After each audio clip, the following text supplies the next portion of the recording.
Gostaria de dar continuidade a esse tema, né, que é uma das, vamos dizer assim, um dos objetivos dentro da psicanálise é justamente delinear, né, esboçar, desenhar, criar, né, uma epistemologia, uma teoria, né, que possa dar sustentação, né, ao paradigma integrativo e humanista, que na verdade é esse nosso paradigma. Por isso que esse paradigma ele tem que ficar muito bem, vamos dizer assim, compreendido e entendido pelos psicanalistas, né, que estão estudando a mente humana. Não é? Por quê? Porque a diferença entre as ciências humanas e as ciências exatas é que as ciências humanas trabalham a parte da subjetividade, né? Então, a parte da subjetividade, ela vai assumir um caráter interpretativo, descritivo, né? Da percepção daquilo que o observador, o pesquisador, entende daquele fenômeno emocional ou daquela pulsão, né? Diferente das ciências exatas, né? O que norteia a cientificidade, o objeto de pesquisa, não é o controle do fenômeno, é a mensuração do fenômeno, é a comprovação do fenômeno, não é? Então, essa metodologia, ela se encaminha realmente para uma proposta empírica e experimental, com controle das variáveis em laboratório. Então há uma diferença enorme, sim, nessa questão de entender, de compreender esse fenômeno, né, que é esta fenomenologia, porque a emoção é uma verdade, né, que se transcreve e aparece numa linguagem de energia sintonizada, né, com sintonizada com a euforia, né, o bem-estar, a alegria, a satisfação, ou uma apatia, ou uma tristeza, um desencanto.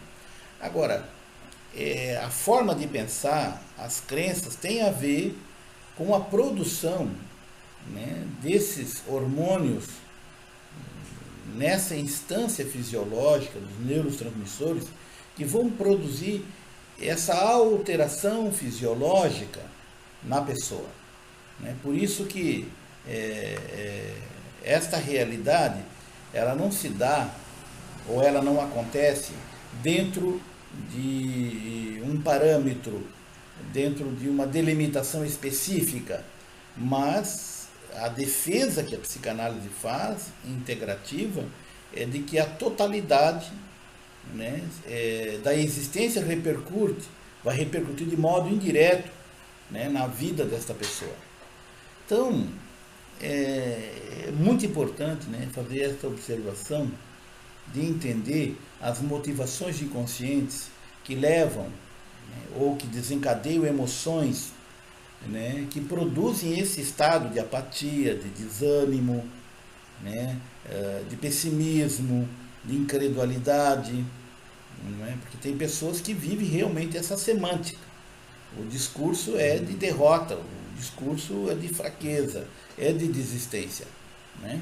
E quem está dentro dessa semântica, na verdade, recai sobre o manto da depressão, né? E essa depressão se encarrega realmente, né, de que o organismo, que o cérebro interprete a existência como um lugar de sofrimento, de dor, de abandono, de rejeição, de crueldade, de injustiça. Ou seja, não há lugar, não há espaço para o bem, para a vitória, para o sucesso, para a conquista.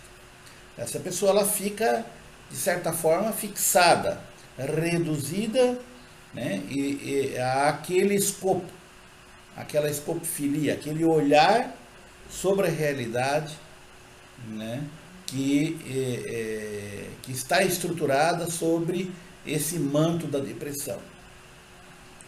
Isso né? Agora, nos perguntamos o que levaria a pessoa, né, a desencadear esse estado de morbidez, esse estado de desânimo na vida, não é? Aquilo que Freud falou, né, que eu acho que o pai da psicanálise já alertava de que existe, na verdade, né, um prazer voltado para as conquistas do sucesso, né, da saúde, da alegria, da satisfação, como também tem um prazer na derrota, no fracasso, na frustração, no abandono, nos abusos, né, na rejeição, né?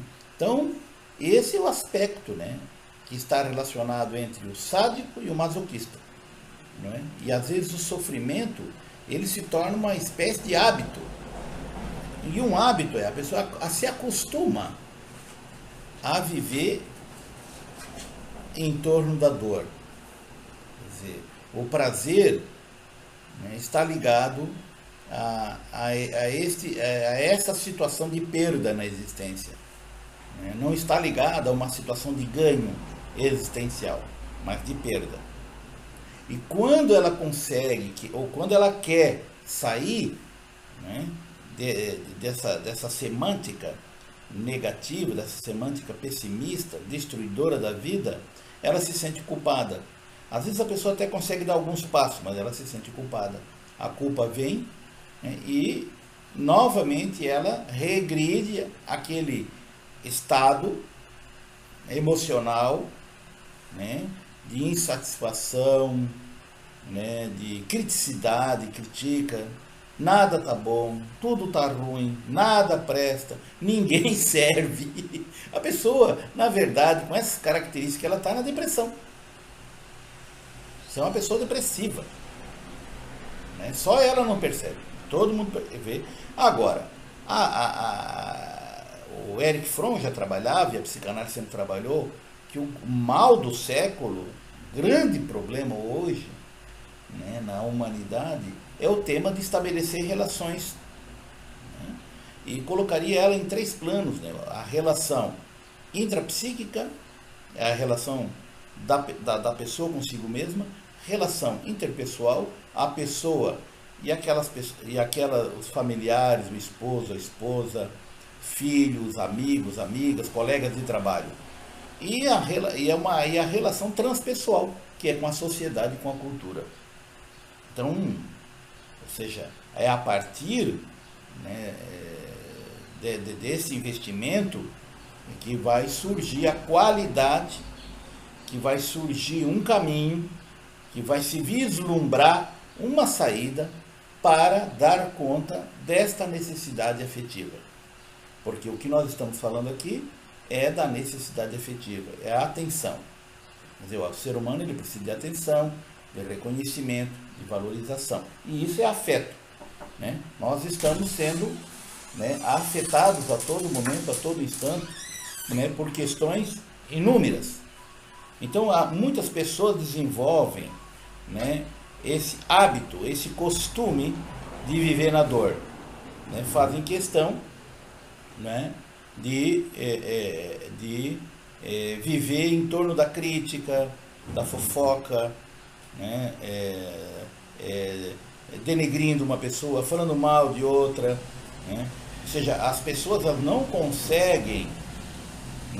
conseguem estabelecer uma relação prazerosa, falar algo de bom, de produtivo, colocar essa energia psíquica, esse investimento de energia em algo novo, uma novidade, algo produtivo, algo que venha a somar para todos. Não. A pessoa ela está interessada muito, né, em defender a sua tese, né? E a tese é aquela que é impossível, que não dá para mudar, né? Que as pessoas são muito exigentes com ela, né? Que as dificuldades estão aí. Então, é o papel de vitimização. A queixa, né, e o depressivo, é uma vítima de si mesmo, do seu quadro. Né? O quadro de tristeza, de desencanto, de apatia. Por quê? Ó, quando, assim, ó, nenhuma pessoa serve, nenhuma instituição está boa, nada está bom, a pessoa está aí totalmente insatisfeita, tem algo errado nisso. Por quê? Porque não é de modo absoluto, nem todas as pessoas não prestam. Tem pessoas boas, nem todas as instituições estão falidas, tem instituições ótimas e excelentes. Quer dizer, quando a pessoa começa a generalizar e colocar tudo no mesmo cesto, né, então ele está distorcendo a realidade. Pode ser de forma consciente ou inconsciente, mas independente disso, há uma perversão. Há um deslocamento, de uma projeção de uma emoção de tristeza, de desencanto, às vezes até de desespero. E eu voltaria aqui a acrescentar, né, o grande tema hoje, que é o tema da solidão. Né? Solidão realmente é uma tragédia. Né? A solidão advém de pessoas que têm dificuldade de estabelecer relações íntimas e profundas com o outro. Né? Então, como ela não sabe estabelecer uma relação de grandeza com o outro, ela descobriu, né, que, né, ao denegrir uma pessoa ou falar mal de uma instituição, ela chama atenção. Ela chama atenção. Né? E aí as pessoas começam a... Né, o neurótico depressivo é o mesmo que uma TV. Né? O jornal, o telejornal, né, vai ter audiência, né, quando tem uma notícia ruim. O bandido está lá com uma família dentro de uma casa, a polícia está tentando negociar, então aquele ambiente de estresse, né, a arma, quer dizer, a morte está ali, quer dizer, a tragédia está ali, aí tem audiência, está todo mundo conectado lá no canal da audiência. Agora, se você vai mostrar um depoimento de um pai, de uma mãe, a realização de uma família, não tem interesse, você não vai dar notícia. E dar notícia é sangue, é violência, é briga, é isso. E o neurótico depressivo também. Ele sabe também que se ele falar de coisas boas, positivas, as pessoas não vão dar muita atenção. Agora, se ele falar, né, da intimidade de alguma pessoa, criticar alguma pessoa ou uma instituição, os outros vão ficar prestando atenção. Porque participam dessa instituição também. Então querem saber quais são os defeitos, o que é que tem de errado nessa instituição. Então uma pessoa começa a falar.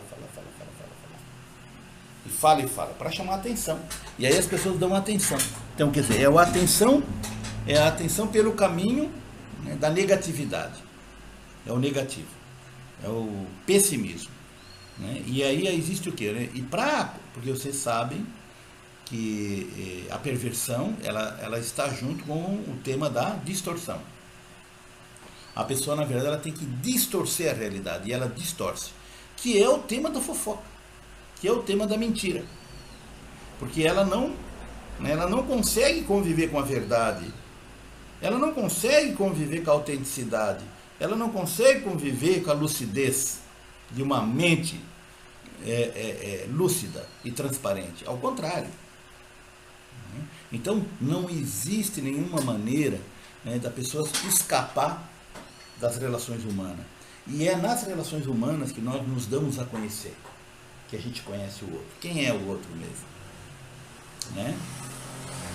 Então, eu diria, né, o quanto é importante, né, esse processo de autoconhecimento. Eu acho que sem consciência de si, né, e sem essa competência para poder se relacionar nesses 3 níveis que eu falei, intrapessoal, transpessoal e interpessoal, que são os 3 níveis de relacionamento, se torna impossível. Por isso que as pessoas, de repente, elas escolhem o que? Um claustro. Elas se fecham, né, e não estabelecem mais nenhum tipo de amizade, de relação, né, porque tem uma grande dificuldade e não consegue, na verdade, estabelecer uma relação de intimidade afetiva. Porque não precisa ser entre um homem e uma mulher, pode ser entre duas amigas, 2 amigos. Não consegue. Né?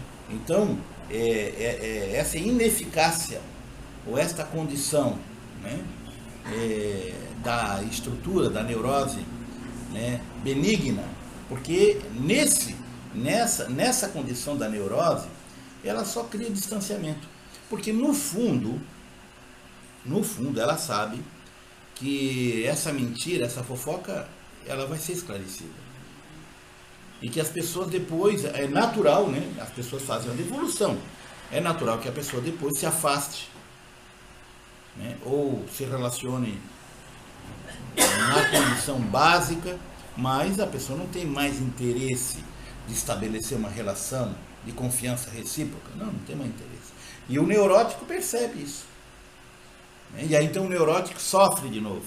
E aí, quando experimenta a rejeição, ele nunca é culpado, o culpado é o outro. Por que você está me abandonando? Por que você não está do meu lado? Por que você está se afastando de mim? Por que você não quer amizade comigo? Primeiro, ela mostra a fachada de quem ela é para o outro. Primeiro, ela mostra a perversão dela. Primeiro, ela mostra o quanto ela, né, é falsa, o quanto ela é superficial. E depois, recai na cobrança do outro. Olhem como é interessante e difícil de conviver com pessoas assim. Difícil, porque a tendência da pessoa ela é racionalizar tudo. O mecanismo de defesa. A defesa é a racionalização. Ela não consegue, né, parar, escutar e centrar dentro de si, né, essa atitude nefasta. Porque, na verdade, o que a pessoa está fazendo, não está fazendo contra a instituição ou contra alguma coisa, está fazendo contra ela mesma, né? Porque a mentira, ela vai ser descoberta, não tem como, né? Você consegue manter uma mentira, né, por um certo tempo, né? Mas não por todo o tempo. Em algum momento essa máscara vai cair, em algum momento a verdade vai prevalecer, e aí como é que você fica? Por isso que é o contrário, a pessoa que tem saúde psíquica, a pessoa que ela se cuida disso, né? Ela se precavê, né? Ou seja, ela não emite julgamento, ela na verdade ela faz uma escuta, né? Porque ela sabe que é temeroso fazer uma condenação a uma pessoa que ela não conhece, que ela não tem evidências concretas, né, para emitir um juízo sobre a pessoa. Mas as pessoas fazem isso. E depois, né, e se você planta esse tipo de energia num ambiente, o natural é o processo de solidão, de afastamento e de falência. É natural. Né? Agora, está fazendo para a instituição? Está fazendo para os colegas? Está fazendo para quem? Está fazendo para ela mesma. Porque a própria pessoa, ela precisa se castigar. Né? Ela se sente culpada, ela precisa também sofrer. E lá na solidão ela sofre. Chora, se olha no espelho, se sente sozinha, não tenho ninguém. Aí vem toda a lamúria, processo de novo de vitimização. Mas é um gozo, é um prazer na dor. Aí chora, as lágrimas caem. Né? Mas é um prazer na dor. E isso é uma espécie de condicionamento operante. Isso já faz parte da constituição do caráter. E poderíamos delinear assim que existe o caráter masoquista. E esse quadro ele se apresenta muito nessa questão da psicopatologia. Então, de que adianta o conhecimento científico, de que adianta a memorização de conteúdos ou de uma teoria, se a pessoa não aprendeu a se relacionar num plano de reciprocidade, de alteridade humana, de empatia humana. Quer dizer, se faltou isso, se faltou esse legado das humanitas, o processo de humanização falhou.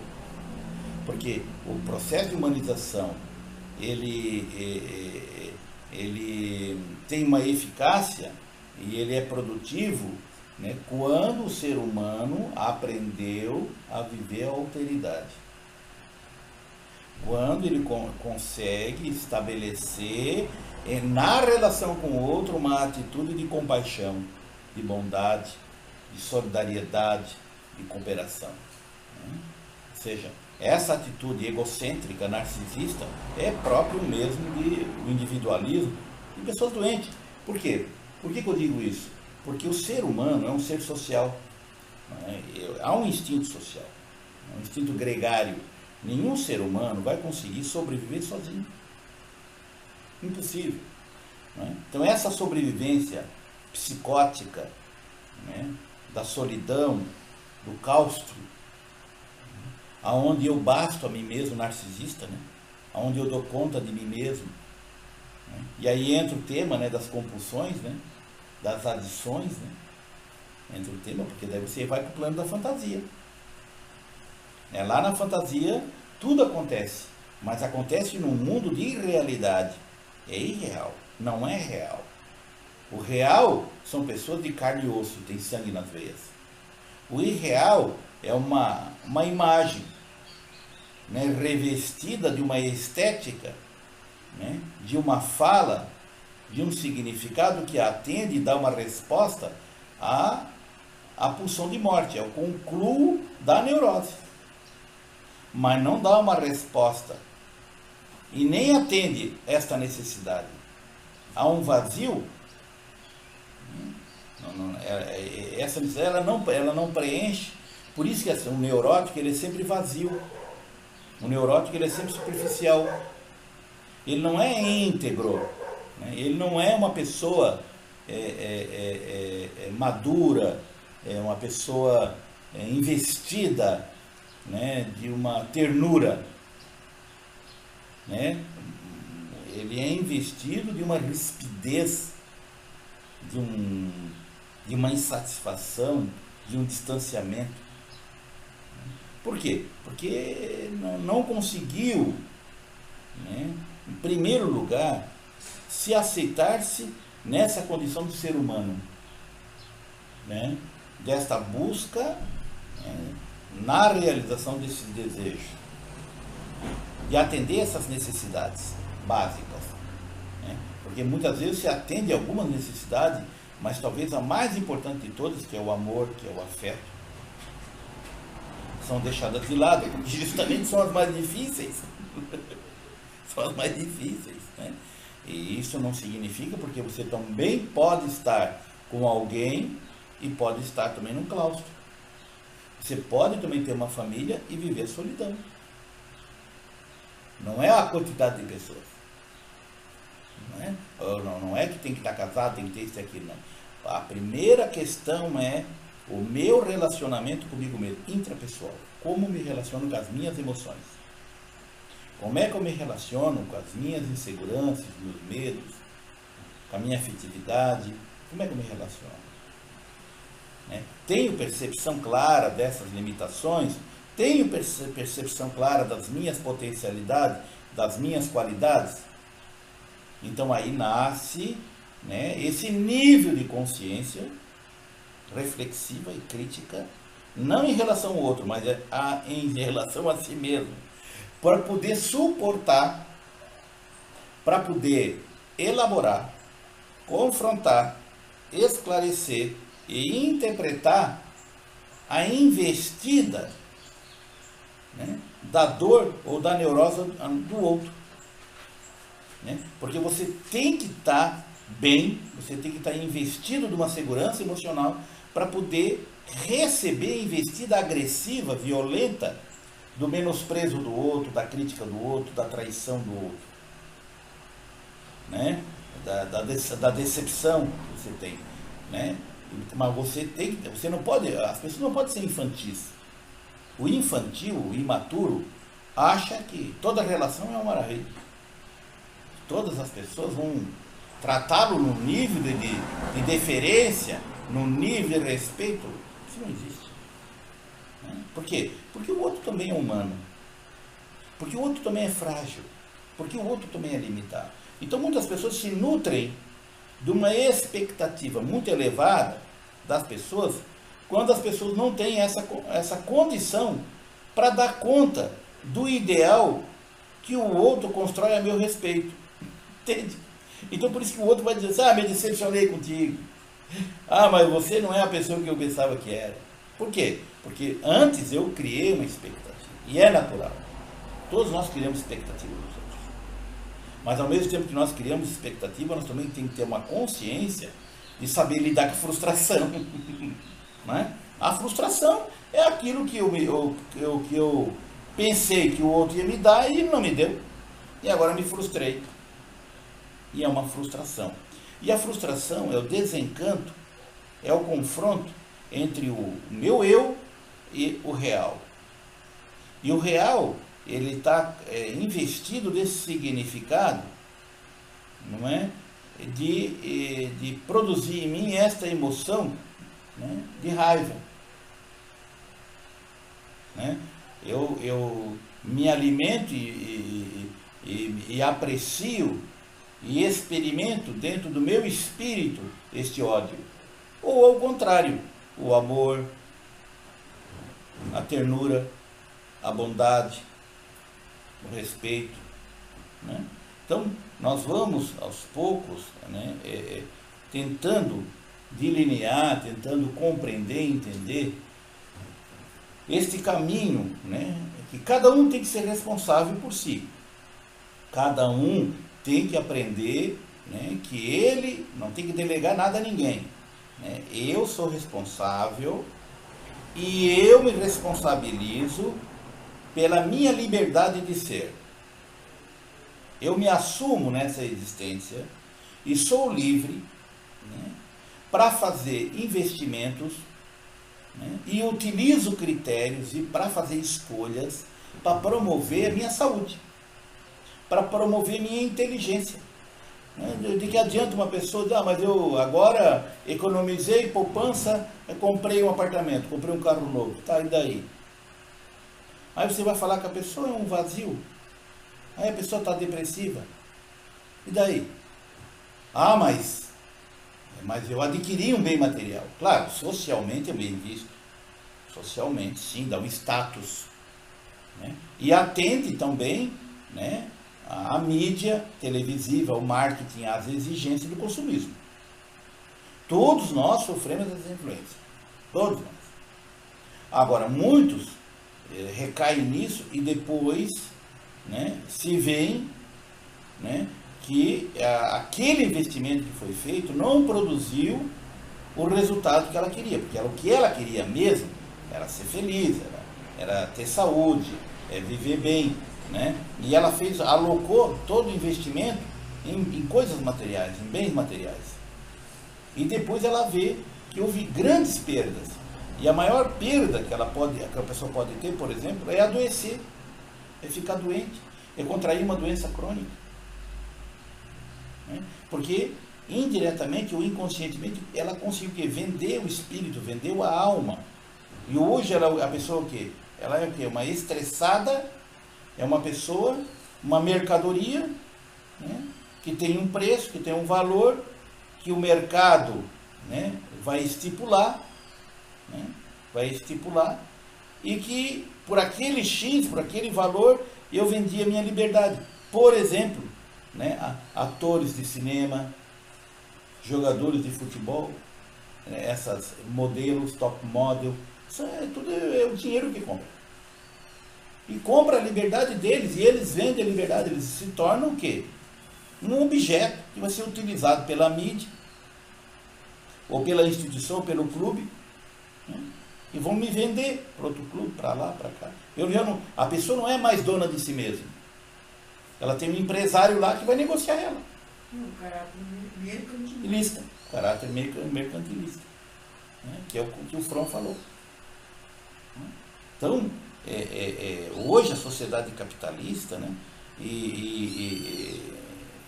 ela endeusa, né, e na verdade assim, produz uma imagem fictícia e real, porque a indústria precisa vender aquele carro novo, né? As empresas precisam vender os apartamentos, os prédios que estão sendo construídos. Então eles têm que criar uma necessidade na pessoa, né? Então a mídia, o marketing, eles têm, né? Aqui você vai ser feliz, residencial tal.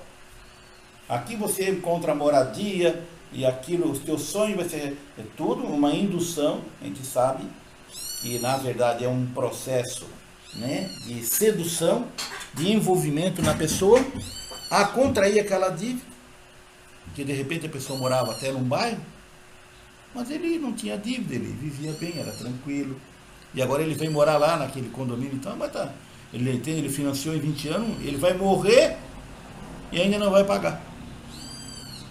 Alguém vai ter que pagar isso, ou tem um seguro que vai quitar o imóvel dele, porque a dívida é enorme. Então nós temos que começar a tomar cuidado nisso, de nós não nos tornarmos uma mercadoria do sistema capitalista. Nós, claro, nós queremos viver bem, viajar, comprar bons livros, estudar, porém ter a minha autonomia, não me torno escravo. Eu não crio a minha própria prisão. Não, eu sou livre. Sou livre para fazer um investimento em mim, na minha saúde, no meu bem-estar, na minha inteligência. E esse é o critério de valor do ser humano, que é um critério, né, que se contradiz e bate de frente com o consumismo do capitalismo. O capitalismo não concorda com isso. Tá, mas você vai ter inteligência, você vai ter cultura, você vai fazer análise, tá? Mas isso aí ninguém vai ver. Ninguém vai ver. As pessoas querem ver. Né? Então, há toda uma pressão, há toda uma indução à pessoa, né, a assumir esta proposta do sistema capitalista, né, superficial, né, individualista e altamente competitivo. Né, que tem determinadas pessoas que durante o ano tem que fazer um sacrifício, não tem que trocar de carro, porque o vizinho trocou, porque o colega trocou, porque não sei o quê, e aí se agora fica sem carro, o que, é que os outros vão dizer, o que, é que os outros vão comentar, então ele tem que ir lá se endividar. Olha a pobreza, olha o processo de alienação que se cria no ser humano. Por isso que a psicanálise, né, ela inicia esse processo, né, de conscientização, né, de que ela pode viver com o básico, com o mínimo, e pode alcançar um alto nível de saúde, de bem-estar, de alegria. Mas que vai ter que ser muito forte para não se deixar envolver pelas forças opressoras do capitalismo, pelas exigências do consumismo atual. Né? E saber, e ter consciência de que aquilo ali, né, é um objeto, um bem material, que é passageiro, que ele vai ficar. Né? Mas o que fica são as relações, o que fica é o que você aprendeu. O que fica é esta consciência de poder, né, relacionar-se com o objeto, relacionar com os bens materiais, com a questão do dinheiro, mas não ser escravo dele. Senão você passa a ser vítima desse processo. Também inconscientemente você acaba se vendendo a tua força de trabalho, como Marx falava, que se cria aí o processo de alienação. Né? Você vende a força de trabalho, né? Mas não tem tempo para ler um bom livro, não tem tempo para estudar, né? Não tem tempo para escrever, né? Não tem tempo para fazer análise, não. Só a corrida é para lá e para cá, porque tem que produzir, papapá, né? E passa um ano, e depois passa uma vida, e a pessoa pergunta: e agora, quem sou? O que eu fiz da minha vida? E todos nós somos levados e induzidos a viver desta forma. Então, é bem possível que a natureza se rebele contra esse estilo de vida.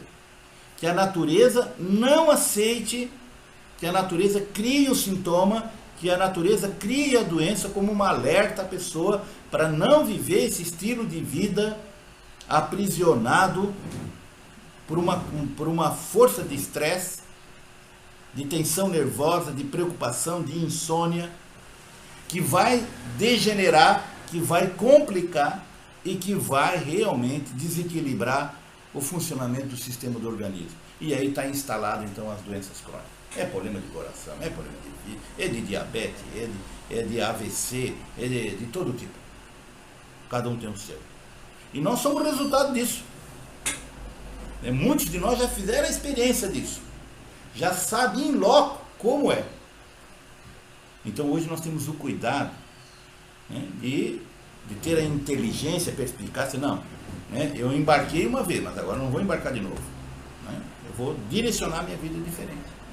Porque há tempo de sair daquela condição de alienação, de massificação social, né, para uma realidade de autonomia, de liberdade de ser. Né? E quando a pessoa começa a ter esse nível de consciência, ela vive de forma mais leve, mais tranquila. A vida é mais calma. Você não tem aquele atropelo, aquela coisa como tinha antes. Né? Aí você percebe, né, quais são, o que poderia, o que viabiliza, em que condição, né, os bens materiais, né, porque assim, se fosse verdade isso, esse paradigma capitalista que está aí, do consumismo, né, porque as indústrias precisam produzir para vender, não é a lei do mercado, tudo bem, mas se fosse verdade isso, né, por que o Elvis Presley, não é, tomou uma overdose de cocaína e morreu? A Marilyn Monroe, sucesso, dinheiro, poder, fama, encontraram ela com uma overdose na cama morta. Né? E várias pessoas milionárias, ricas, né, que conseguiram então esse tão almejado poder econômico, do lucro, da fama, do sucesso, e depois se matam. Que é isso então? Por quê? Fica aí um questionamento profundo para a psicanálise responder. Né? E a gente começa realmente a fazer essa denúncia, a alertar as pessoas, né, de que esse é um caminho que também leva a uma compulsão. E tem pessoas, por exemplo, né, aditas ao mundo do trabalho. Elas trabalham de noite, de manhã, de tarde, elas não têm tempo para os filhos, não têm tempo para a família, não tem tempo para ler um livro, não tem tempo para estudar. Pode perguntar, não tem tempo. Porque o tempo já foi vendido, já foi negociado. Agora, a pessoa diz, eu não sou mais dono de mim mesmo, não, entendeu? É que nem um empresário, vamos fazer uma assim, não, férias não posso tirar. Não tem como. Por quê? Porque está preso ao negócio. Ele vendeu o espírito e ele não consegue mais sair. Aí eu pergunto, qual é a qualidade de vida desta pessoa? Que agora vive aprisionada e impulsionada, né, pelas preocupações, né, pela responsabilidade que tem, que assumiu, além da sua condição. E tem pessoas que extrapolam e depois não conseguem dar mais conta. Então, hoje nós, né, nos voltamos para pensar essa nova relação entre o homem e essa questão econômica, e essa questão dos bens materiais. Né? Porque nós temos que ver, né, que os bens materiais, as tecnologias todas, elas são úteis, são importantes e fundamentais, mas elas não são decisivas. Né? Elas podem colaborar, ajudar, mas elas não é o ponto, não é a essência que vai delinear uma satisfação na tua vida. Você pode ter um celular novo, ter uma satisfação de ter comprado um celular novo, de poder, sei lá, para mostrar para os amigos, ou para ter mais tecnologia e tal. Mas e aí mudou o que na vida?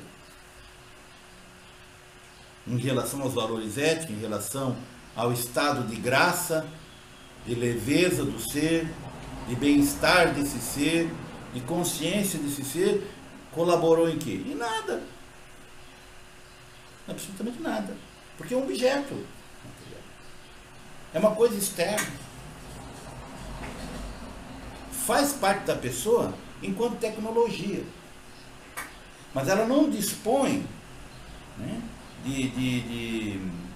de competência para delinear dentro de mim, para desencadear um processo dentro da pessoa de inteligência. de compreensão, não tem. Que essa transformação acontece através do quê? Um insight. Né? Quando o ser humano, né, volta para dentro de si mesmo, para se conhecer, para se entender, né, aonde está, né, o caminho do erro, do equívoco que leva a pessoa àquele resultado. Né? Por isso que a todo momento, a todo instante, nós estamos fazendo o quê? Escolhas. E nós somos responsáveis por essas escolhas. E muitas vezes escolhemos errado. Em uma determinada época da vida, a gente fez uma escolha, né, e investiu, tomou aquela decisão. Você faz a escolha e toma a decisão e faz o investimento. E o resultado, depois você vai ver e diz, bah, diga o burro na água. Bah, olha aí, olha o resultado. E às vezes é 30, 40 anos. Então é decepcionante também. Então não vamos querer dizer que a pessoa não vai se deprimir? Vai. Quando ela se dá conta, quando ela sai do estupor, quando ela sai da alienação, que ela enxerga a realidade, a primeira questão é a raiva. A pessoa sente a raiva, a indignação e a grande frustração. Porque você fez uma escolha, tomou uma decisão partindo da própria interpretação. Você fez a interpretação com os recursos que tinha. E hoje percebe que não deu o resultado que tu queria. Por isso que é tão importante, tão fundamental esse estado de consciência, essa lucidez, para poder fazer uma escolha. Porque se nada é o fim do mundo, vamos supor, não é? Um empresário faliu uma empresa. Tá, e aí agora ele vai se matar? Não. Se ele tem uma consciência, ele pode dizer, bom, entrega os bens aí, paga as contas aí, tá, entende? Ele vai morar lá numa choupana, na beira de uma praia lá. Ele vai lá, vai caminhar, né? Vai comprar peixe, vender peixe, mas só básico para sobreviver. Ele vai tomar um outro estilo de vida. Agora ele tem coragem para isso? Aí entra a coragem do ser. Ele tem coragem de viver o novo paradigma? De fazer uma nova experiência? Ou ele vai insistir no modelo errado e equivocado? Porque tem pessoas assim, que elas, entende? Que elas vivem um drama, sofrem, pagam o preço, e elas vão lá e repetem tudo de novo. Né? Repete tudo de novo, que é a compulsão repetição. Né? E todos nós somos, não porque ela é má, ou porque ela deseja sofrer, inconscientemente não percebe, não se dá conta do equívoco. Ela não consegue fazer a leitura, né, dessa frustração, deste fracasso, desta perda. Ela não consegue. A intenção dela, a obsessão dela é reaver tudo isso de novo. É fazer toda a conquista de novo. E vou para a luta de novo. Então assim, cada um de nós, cada ser humano vai aprendendo com as próprias experiências, né? Não tem outra maneira, né? Cada um vai aprendendo. E cada erro você paga um preço. Tem jeito. Né? Agora, quanto mais consciência reflexiva, né? Vamos dizer assim, pelo menos aquelas pessoas que se permitem viver numa sociedade igual a nossa, para poder pensar, para poder refletir, né? Você conta nos dedos. Porque são pessoas que já se deram conta que tem que fazer uma escuta de si mesmo. Que elas têm que priorizar a sua qualidade de vida, seu bem-estar. Só que nem todas as pessoas vão assim, eu acho que é muito relativo. Tem pessoas que não chegam nunca a esse ponto de pensar por que. Verdade. Porque aí é um outro fator, né? Você está falando do estado de inconsciência. O estado de inconsciência é esse estado de alienação que a pessoa, de repente, passa uma vida toda e nunca vai se dar conta disso. Vai morrer assim. Vai levar para o caixão. Tem pessoas, por isso a grandeza do ser humano, a grandeza do ser humano não é você ter errado. A grandeza do ser humano não é você ter se equivocado, ou você criar expectativa. A grandeza do ser humano é aprender com os próprios erros. Né? É dar uma interpretação, é dar um significado, é aprender consigo mesmo, que não há outra maneira, porque você nem sempre vai acertar, mas você ter a sabedoria, né, esse estado de lucidez, para poder apreciar o passado, interpretar, dar um sentido e um significado que possa auxiliar e transformar a tua vida hoje num legado, numa oportunidade, numa chance de viver com saúde e viver bem. Essa é a sacada, essa é a genialidade do ser humano. Não é condenar o passado, não é criticar o passado, né? É entender, né, o sentido e o significado dessas experiências do passado, o que é que elas têm a ver com a minha vida, né? Qual é a resposta que eu tenho que dar para essa demanda, para que isso venha e colabore com a minha felicidade, com a minha saúde, com a minha inteligência, etc. Essa é a grande sacada, essa é a grande inteligência do ser humano. Então você vai vendo assim, mas o que é certo, o que é errado? Relativo. Porque isso depende muito da experiência, é muito particular de cada um. Generalizar e dizer é isso é complicado, que nem a igreja faz, a moral faz. Coloca todo mundo dentro do mesmo balaio de gato. Não. Né? Então, essa experiência do particular, ela não pode ser generalizada como uma verdade absoluta. Porque poderíamos estar cometendo um engano, um equívoco, um erro. Então, nasce desta relação, né, do homem com as suas experiências emocionais, porque em última instância o que vai definir tudo, o que vai permitir, o que vai desencadear uma tomada de decisão é o tipo de emoção que eu estou sentindo. Né?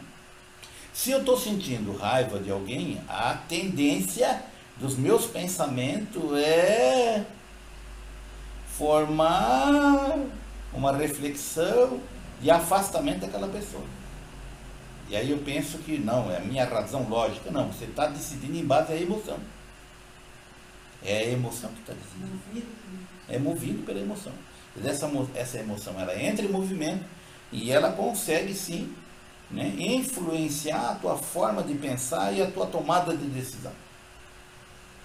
Mas atrás de uma decisão, de uma escolha na existência, existe sempre uma emoção ou uma pulsão. Né? Pulsão está muito relacionada ao aspecto produtivo, das competências, das qualidades humanas, né? Das capacidades humanas, pulsão. Né? Agora, emoção está muito relacionada mais à sensibilidade do ser humano. Está muito mais relacionado a esta leveza do ser. Né? Esse sentido de empatia, esse sentido de alteridade. Né? Bom, temos 15 para as 5.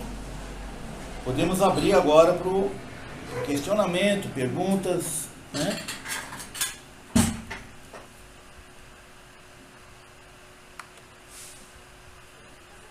E aí, seu Éden? Alguma pergunta?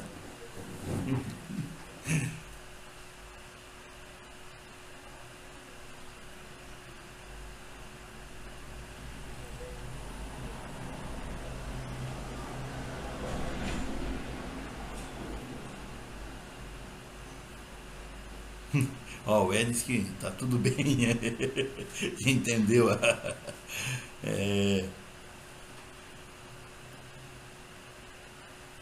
Por isso que, né, o que diferencia, né, eu acho que uma das qualidades que diferencia um ser humano do outro é a inteligência.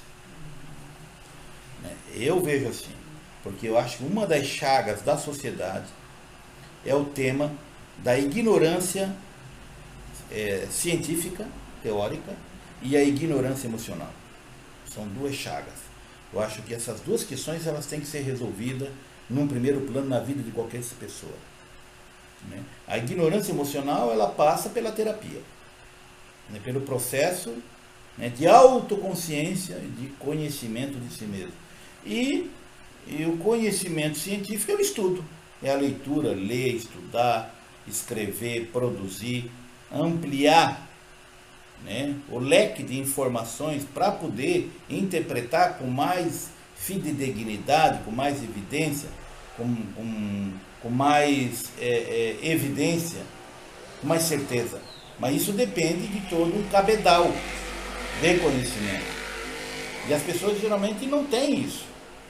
São poucas pessoas que têm leitura, que têm conhecimento, para poder estabelecer um diálogo de alto nível científico. Né? E ainda mais, né, na área das ciências humanas e sociais, ou na psicanálise, onde se propõe isso. Um espaço, né, de conhecimento, um espaço, né, de investir no cuidado de si. E daí a pessoa começa a entender esse egoísmo sadio, que é assim, não, para aí, em primeiro lugar eu vou cuidar de mim. Porque sempre disseram que eu tinha que cuidar do fulano, do ciclano, tarará, tarará. E depois ela se sente sozinha. Por quê? Porque ela pensou em todos menos em si.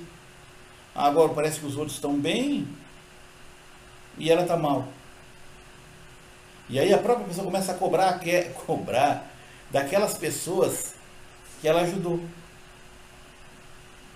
que deveriam. Né? Então, eu acho que a primeira temática é o cuidado de si.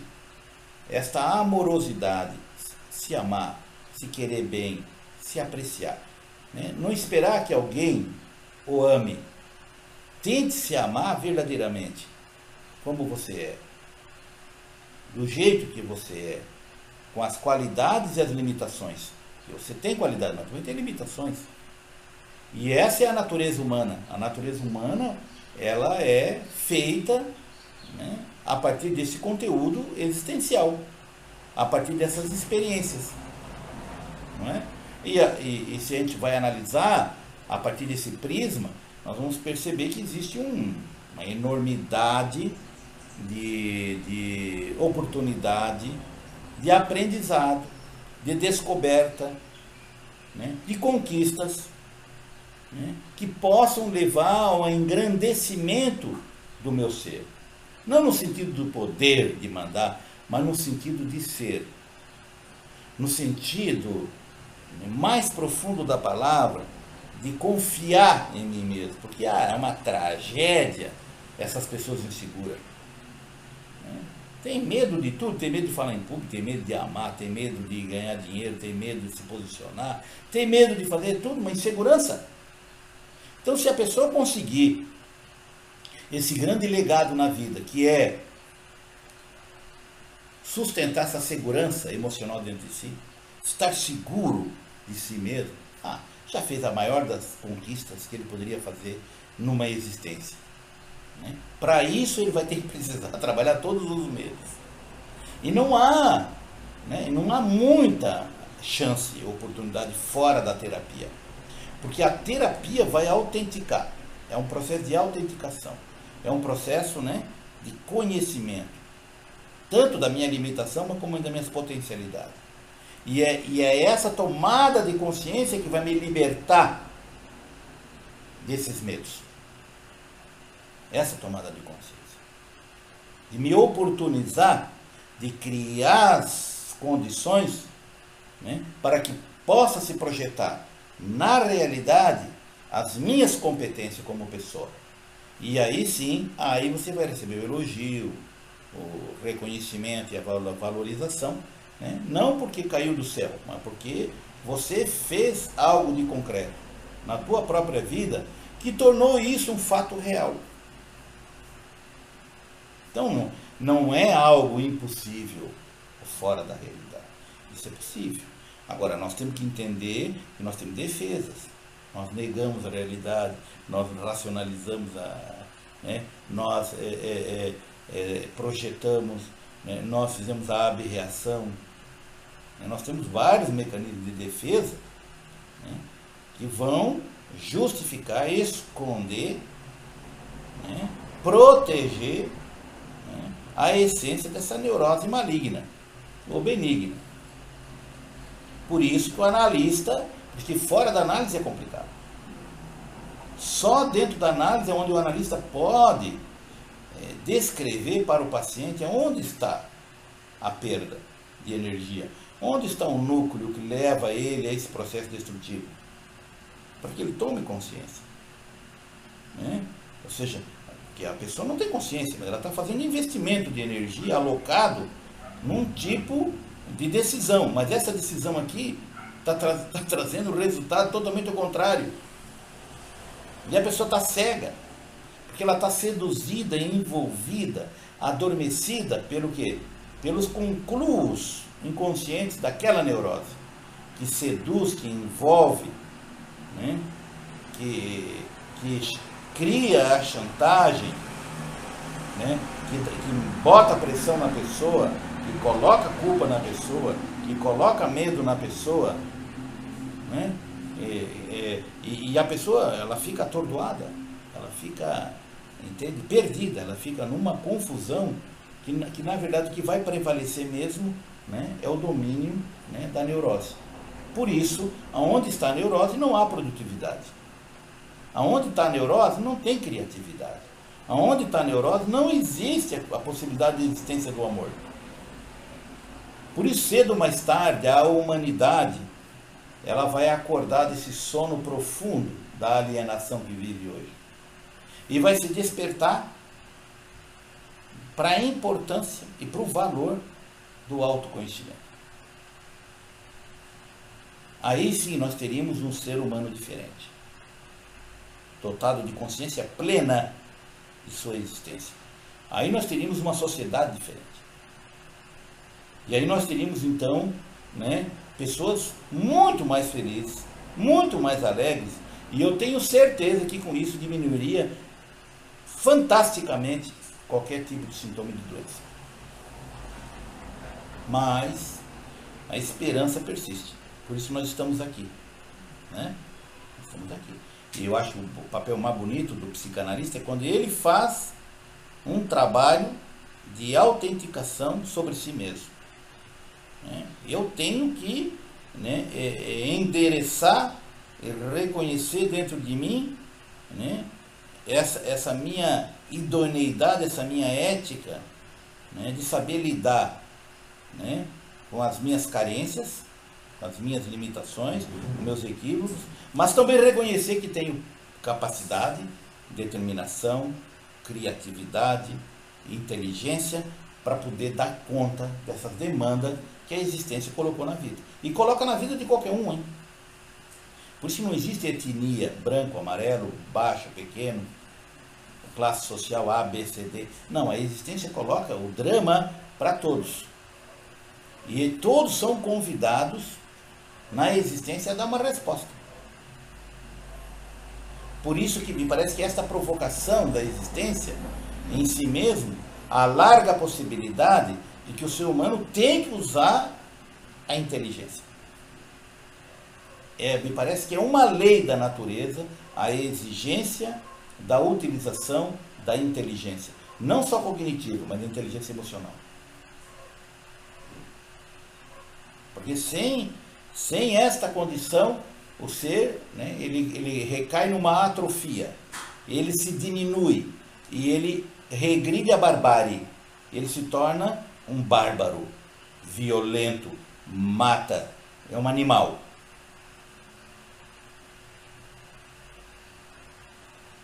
E nós presenciamos aí toda hora, aí, na mídia, escrita, falada. Aí. Então parece que, né, que esta provocação, né, por isso assim, nós não somos melhores que ninguém, e nem piores que ninguém. Nós só somos um ser humano jogado ao fruto do acaso nesse planeta, que estamos viajando pelo universo. Né? Estamos viajando pelo universo. Agora, não me perguntem qual é a estação que vai parar, porque eu também não sei. Porque agora descobriram que existem universos paralelos, agora sim. Agora complicou, porque eu também não sei qual é o universo que nós vamos. Mas nós estamos indo, estamos viajando pelo universo. Vê como é interessante. Nós não só estamos viajando pelo espaço sideral, como também estamos viajando na compreensão dessa existência. Como também estamos fazendo uma viagem ao nosso interior.